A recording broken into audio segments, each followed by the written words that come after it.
Did Brutal Swing just make Hydreigon the top or one of the top Dark type attackers in Pokemon Go? Man, I'm excited about this video, so hope you guys are too. So welcome to the Trainer Club. Here we go!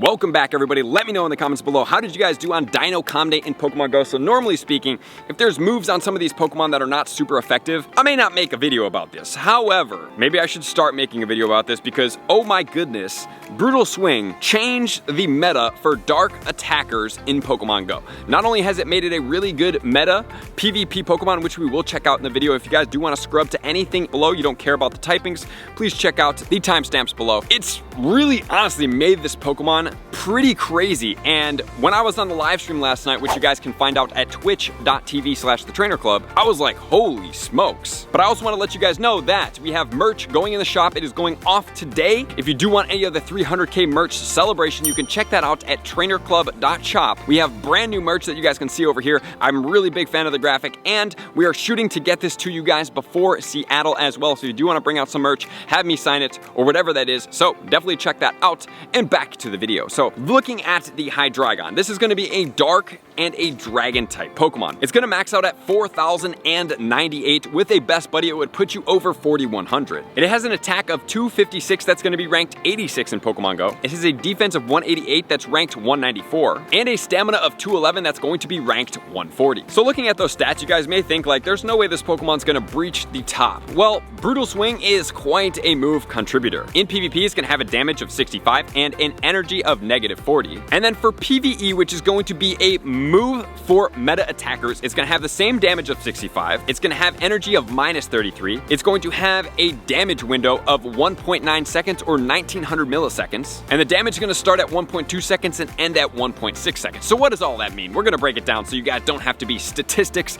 to understand what's going on, but I just want to cover it just so you guys can kind of have a feeling of what this move is. And then with it being a dark and a dragon type, it's going to have double weakness to Fairy. So this Pokemon is going to get absolutely destroyed by Fairy, but fortunate for us, if we are using it in a meta attacker standpoint, probably are going to be able to avoid that Fairy situation. And it's also going to be single weak to Dragon, Bug, Fighting, as well as Ice. And it's going to double resist Psychic, it's going to single resist Dark, Electric, Fire, Ghost, Water, as well as Grass. So if we are looking at from a Mewtwo attacker standpoint, it's double resisting Psychic, which is pretty cool. From the Dark perspective, it's also going to resist a couple moves coming out of it, which are going to be Flamethrower, as well as Thunderbolt. However, with the Mewtwo delivering Focus Blast, as well as Ice Beam, it will be weak to these situations, and it's a little bit glassy of a Pokemon. And the movesets on this Pokemon are going to be Bite, as well as Dragon Breath. So those are going to be the two fast moves, and the charge moves are going to be Dragon Pulse. It also gets Brutal Swing, which is the new legacy move, Dark Pulse, as well as Flash Cannon. So Dark Pulse is the move that is on the Darkrai. However, if Darkrai ever does get a signature move, I would assume that is going to make it better than it currently is, but I just want to make you guys aware of this. So honestly, looking here,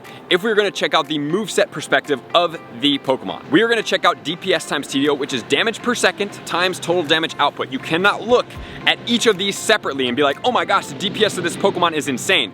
Well, guess what? It could also not be insane from a damage standpoint to be able to survive to do this much damage, and it could be irrelevant. So you have to take both into account. So when you hear somebody saying the DPS of this Pokemon is insane, you want to question what is going to be the total damage output of that Pokemon, and when you combine them, does it make sense to use this Pokemon in the perspective that it's being used in? So we are going to check out Hydreigon and its moveset, and what does Brutal Swing do for it compared to Dark Pulse right now. Before we get into Brutal Swing, Hydreigon Bite and Dark Pulse was its #1 moveset at 1636. And then it did Dragon Breath and Dark Pulse, same thing, 1636. We had Bite, Dragon Pulse at 1609, Dragon Breath, Dragon Pulse, 1609, and then we went into the Flash Cannon, which was 1029. So if you look at it from this perspective, if you guys have followed some of my other top attackers video, if you want to see the complete playlist, we break down a lot of really good Pokemon up here and see other Pokemon if they're actually worth your resources to power up, which is a really smart thing to do in Pokemon Go because resources are hard worked for, right? This Pokemon is at about 1640, right? Which is not an effective place to put as a top attacker. But let's add Brutal Swing. Bite and Brutal Swing now becomes 3006, and Dragon Breath and Brutal Swing now becomes also 3006. So if we look at it from a 3000 perspective, you guys hear me talk frequently in my top attacker videos that it has to be at least 2500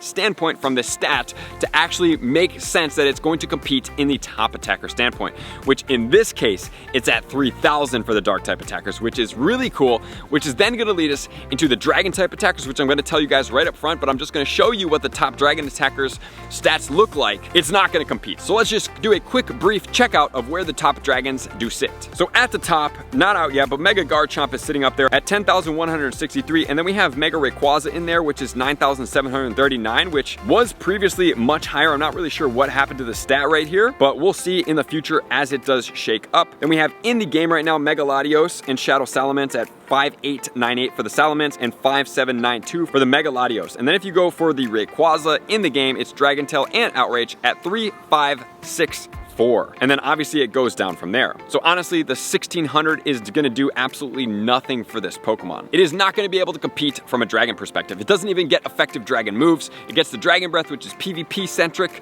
but then Dragon Pulse is a dud, a complete dud of a move. Okay, so now if we change that into the dark typings, because that's where we all want to see, and then we'll cover PvP here in a second, so you're gonna wanna check those out if you did not see me rank it already. Wow, dark type Pokemon are gonna be shaken up. Previously, we were looking at Shadow Tyranitar and we were looking at Darkrai, but now at that 3,000 ranked stat, where are we going to be sitting this Pokemon? All right, so number one, this is not out yet. We have Bite and Crunch on Mega Tyranitar at 4423. Then we have Mega Houndoom at Snarl and Foul Play at 3556. Then we have Mega Gyarados. So those are gonna be the top Mega Pokemon in the game, but remember, Mega Pokemon are not permanently in the game, so what's gonna be the first non-Mega? Including Shadows, it is gonna be Hydreigon with Bite and Brutal Swing at 3006, followed by Shadow Tyranitar at 2705, followed by Shadow Weavile at 2655, Ash Greninja, which is not out yet, Mega Absol, then Darkrai with Snarl and Dark Pulse at 2203, followed by Shadow Honchkrow, and if you do want to go see Yveltal at 1865 and down on the dark category, you can go out over here on the second page. Oh my goodness, so this Pokemon has had a complete shakeup, but just remember, at some point we may get a Shadow Darkrai. I don't know for certain. We may even get a Shadow Hydreigon, which then putting Brutal Swing on it would keep it up there at the top as a dark type attacker, which is insane. This Pokemon has now become the #1 non-mega top dark attacker in the game, and it's very prevalent, and I hope that you guys listen to my tips and involved multiple shinies in the Hydreigon with the Brutal Swing, so it is a excellent Pokemon to lucky trade. Would I power up a ton of these?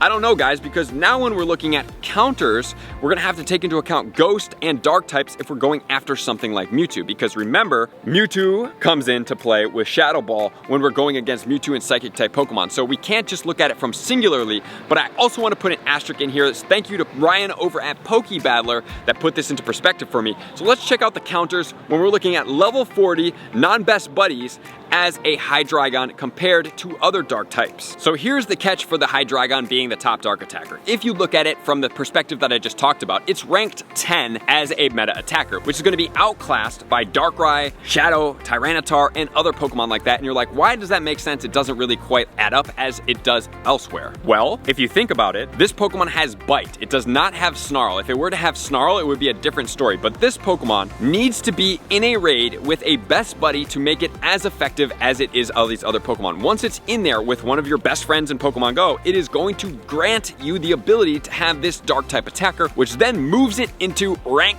4, which is going to be second behind Mega Gengar, Shadow Mewtwo with Shadow Ball, and then Mega Houndoom, and then that's going to be in counter spot number 4 when we're going after the Mewtwo counter. So you have to be into a party with best friends. Most of us should be raiding with best friends at this point, but if not, it will still be effective, but not quite as strong as it can be, because that Bite needs to have the boost to be able to make it this effective in the counter guide. But if we're looking at comparing it to Shadow Mewtwo with Shadow Ball, the Shadow Mewtwo is going to take this Pokemon down in 468 seconds, and the Hydreigon is going to be 486 seconds. So this Pokemon is a really, really good option in comparison to Shadow Mewtwo, because at most you have 2 of those Pokemon, and powering that Pokemon up is going to be about 660,000 Stardust, and you're going to have to pay for that XL Candy. When Hydreigon, you can lucky trade it. You should have ample XL Candy if you followed my tips, and it's going to be lucky, so you can probably power it up for about 150,000 Stardust,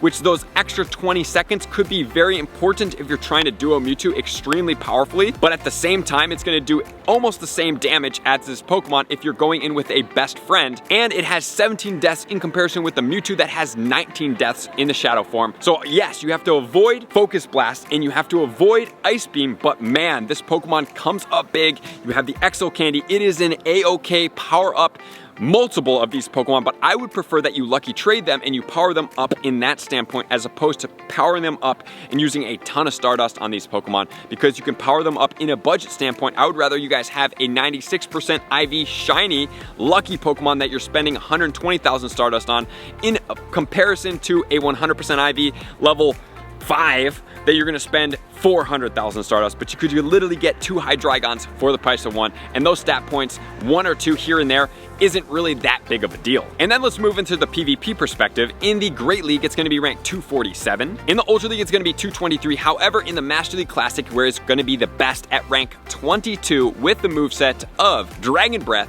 Brutal Swing, and Flash Cannon. Flash Cannon is gonna be able to help out with the fairy types, although it's only gonna help out if you don't have to go face to face with a charm, because this Pokemon is gonna be double weak to fairy, so that charm is gonna eat this Pokemon to pieces. So ideally, you would have the Flash Cannon saved up, knowing that they have a fairy type, and when you have to bring the Hydreigon in, they don't have shields, and you can hit it with that Flash Cannon and do damage. But if you have to go face to face, dual shields, the charm is gonna destroy you in that perspective. And that is XL Candy, and that could be dual purpose as a meta attacker as well. So you only really need 1 with 2 charge moves. The rest you can use as all dark type attackers, and plus the shiny is amazing. So guys, we have a power up okayed from me. In specific, we have more time from Mewtwo right now, so you could even use it effective right now in Pokemon Go. So there you go. Hydreigon is an absolute monster in Brutal Swing. There are Megas that are more powerful, but you only have a 1 Mega active at the same time. In the future, you could have better Pokemon coming out, but at the same time, Hydreigon with Brutal Swing will always be in the top perspective. So thank you guys for tuning in as always. To all my likers, commenters, subscribers, Patreon members, everybody takes their support, subscription, and bitches, love. I'm gonna see you guys out on the next video. Peace. I want to take this time to thank everybody who supports me in every facet. It means the world to me, and an extra special thank you to all my Patreons. I greatly appreciate the extra support to continue to allow me to pursue Pokemon Go full time, allowing me to create my daily video uploads in the most timely fashion for everyone's benefit. Plus, I get the amazing experience of sharing my creative processes behind the scenes and raiding all around the globe with select upper tiers. Thank you everybody for being a part of the Trainer Club. You all mean the absolute world to me, and I will see you guys out on the next video.